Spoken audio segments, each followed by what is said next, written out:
જળના ઉપયોગ અંગે નવો કાયદો બનાવવાની પણ વાતો થાય છે, પરંતુ હકીકત ખોખલી છે અને વાતોથી વિપરીત છે। પ્રદૂષણ એટલું વધી ગયું છે કે કેટલાક વિસ્તારોમાં લોકોનું જીવવું હરામ થઈ ગયું છે। આવા જ એક ગામ અને તેના આસપાસના વિસ્તારની વાત કરવી છે, અને એ ગામની આપ તસવીરો પણ જોઈ શકો છો। લાલ પાણી કોના પાપની દેન છે તેના પર વાત કરવી છે, જ્યાં લાલ પાણી વચ્ચે જીવવા મજબૂર બન્યા છે લોકો। કોના પાપે, આવો જોઈએ આ રિપોર્ટમાં।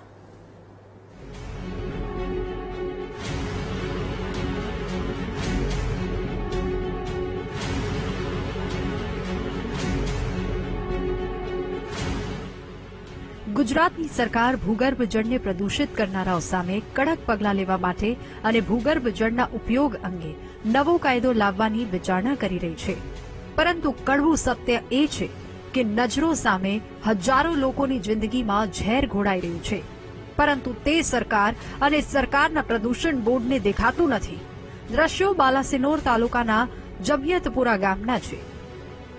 લોકોના હાથમાં જે બોટલો જોઈ રહ્યા છો તે કોઈ પેટ્રોલથી ભરાયેલી નથી, પરંતુ લાલ ઝેર છે, જે Messrs Maurya and wire project અંતર્ગત અહીં ઠાલવવામાં આવી રહ્યું છે, જેના પ્રતાપે જમિયતપુરા અને તેની આસપાસના ગામડાઓમાં ભૂગર્ભ જળ ઝેરી બન્યા છે।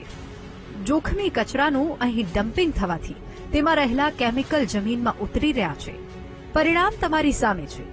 કૂવામાં લાલ પાણી ભરાયેલા છે, બોરવેલમાંથી પણ લાલ પાણી નીકળે છે।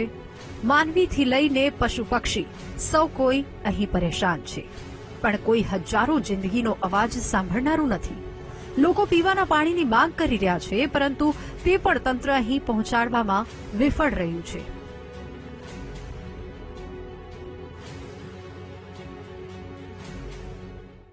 જ્યારે બાલાસનમાં કમળો ફાટી નીકળ્યો ત્યારે એ લોકોને પાણીની સગવડ કરવામાં આવી, તો અહીંયા બધા માણસો છે, અમે પશુઓ નથી, પશુઓ પણ આ પાણી પીવે છે।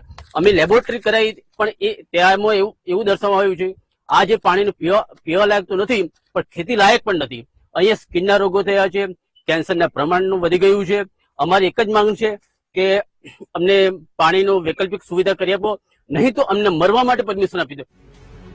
આજે પરિસ્થિતિ એવી બની છે કે પીવાના પાણી તો શુદ્ધ રહ્યા નથી, પરંતુ કેમિકલ યુક્ત પાણીના કારણે ખેતી પણ બરબાદ થઈ ગઈ છે।